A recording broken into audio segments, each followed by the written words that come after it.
Coffee Talk is sponsored by Longhorn Coffee Company. Grab your day by the horns and get moving with Longhorn Coffee. Welcome back to another episode of Coffee Talk. I'm here with Sarah Ross, and she is with Fort Concho. And thank you so much for joining us today, Sarah. Good morning. Yes, I know it's a little early, but we have a lot of things to talk about. Absolutely. We have 3 different things to talk about. You ready to get started? Yes, yes. Okay, so we have to start with Star Story Night. It is taking place tomorrow night. I'm the education coordinator, and I decided to celebrate Earth Day. We needed to actually take a moment and appreciate the Earth and what's beyond it. So tomorrow night, Bonnie Wallace from San Angelo State Park and I, we're going to get together and hosting a program from 9 to 10 p.m. where we just look at the stars. We're telling stories that are both Greek and Native American.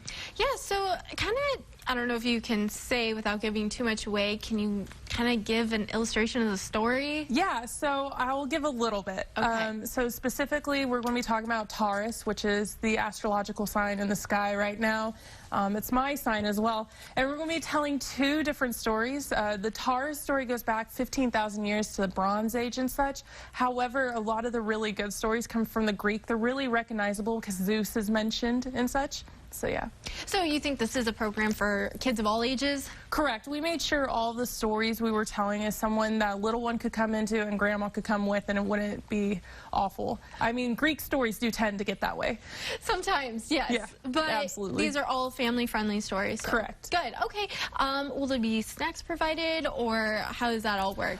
We're not doing snacks right now because of COVID. However, if I can recommend, it's a lawn chair, and if you have a red flashlight. Once your vision adjusts to the dark, if you turn on a flashlight, you will ruin your vision, and then you have to readjust, reacclimate, and so red flashlights prevent that. Actually, what you can do is get your smartphone and place different colored tape on it, and you can just Google this, and you can make a red flashlight out of your phone.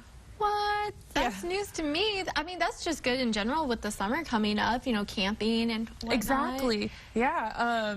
It's going to be taking place out on the north side of the state park.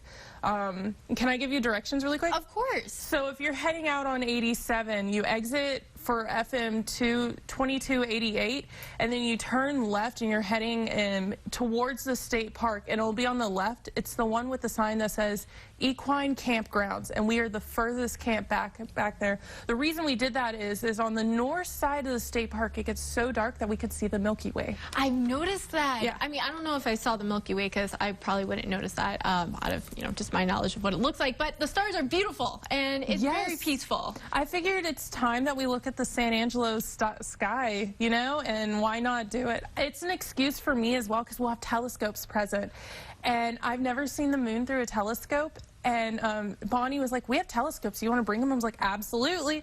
So, yeah, it's happening. Oh, I would so go if I didn't have to be in bed by that time. I'm probably getting up. Oh, my goodness. But, all right, well, where can people go to find out information about this? Right. Check out our Facebook page. It's Fort Concho National Historic Landmark, and all the things we're talking about will be present on that Facebook page.